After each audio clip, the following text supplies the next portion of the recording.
Assalamualaikum warahmatullahi wabarakatuh. Perkenalkan, nama saya Firdausi F. Abidin dengan NIM 250205609 dari Ilmu Komunikasi B. Coba kalian bayangin hidup itu kayak lagi di game.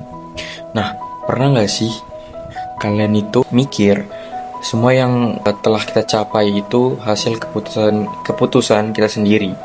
Padahal sebenarnya ada kayak dadu yang diam-diam itu ikut nentuin hasilnya. Nah, masalahnya kita tuh tetap ngejudge gitu orang orang lain, seolah-olah hidup itu cuman soal pilihan. Nah, disinilah konsep moralak itu menjadi menarik. Nah, apa sih moralak itu? Nah, moralak itu adalah kondisi di mana penilaian kita terhadap seseorang dipengaruhi oleh hal-hal yang sebenarnya di luar kendali mereka. Nah, kita balik lagi ke analogi yang tadi. Kita semua main game yang sama, tapi tiap orang tuh dapat role dadu yang beda. Nah, ada yang dapat lingkungan yang bagus, ada yang dapat lingkungan yang buruk, ada yang ketemu kesempatan, ada yang nggak pernah dikasih kesempatan sekalipun. Oke, kita masuk ke contoh ya. Contohnya gini, ada dua orang potensi yang sama untuk korupsi. Satu ini dia tuh memang pejabat, dan dia tuh memiliki akses untuk korupsi. Nah, terus akhirnya dia melakukan korupsi tersebut. Nah, yang satu lagi dia tuh nggak pernah dapet posisi itu.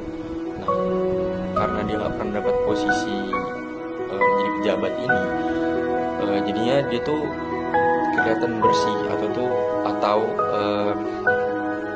nggak korupsi lah seperti itu.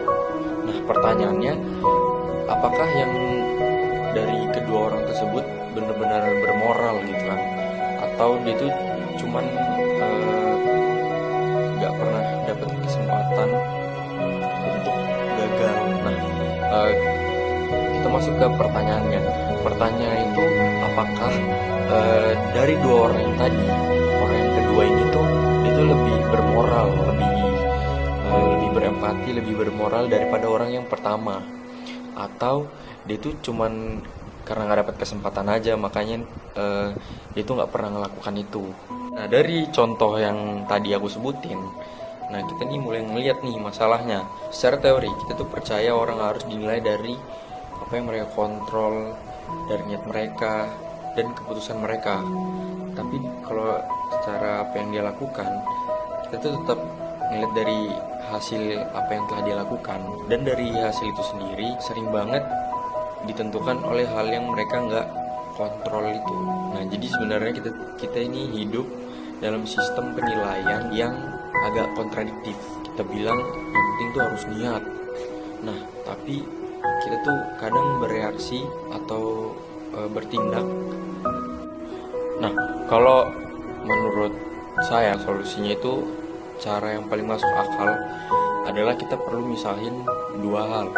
Pertama, penilaian moral. Nah, itu fokus ke niat dan pilihan seseorang. Nah, yang kedua, itu konsekuensi aslinya. Itu tetap penting karena dampaknya itu bisa dirasakan oleh orang lain juga. Jadi, dua orang bisa sama-sama salah secara moral, tapi tetap punya konsekuensi yang berbeda karena hasilnya berbeda dengan apa yang